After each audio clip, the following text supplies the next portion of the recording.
If you look at the data since 2010, something like 90% of all variation in US government bonds, to take one example, have come through term premium changes, not through policy rate expectation changes. And this is a dramatic change. If you look through history, it's normally about 50-50. So there's been a real skew to say term premium are important.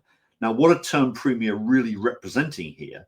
They're pretty much representing the excess supply or excess demand for coupon bonds. And what you're seeing in the black line on the chart, which is looking at term premium, is there is a secular increase in the trend of term premium upwards. So you're seeing these term premium in the US continually going up. This is probably a testimony to the fact that issuance is likely to expand. And because of that prospective increase in issuance, investors want some protection or yield cushion against that.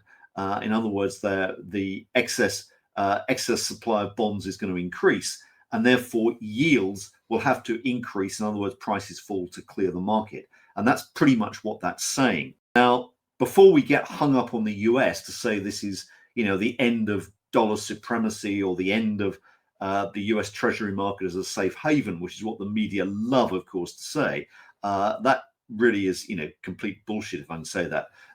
The fact is that if you look at this following chart, this is looking at daily term premia from the beginning of this year. And what we've done is we've singled out the US in red here, and we've plotted it alongside what's happening in Japan in black, in the French oat market, which is the dotted orange line, and in the German Bund market, which is the solid orange line. Now, what this data pretty much confirm is actually it looks as if the US may be the cleanest shirt in the laundry here, because you've seen an increase in US term premium since January 1, but actually the increase net is about 10 basis points.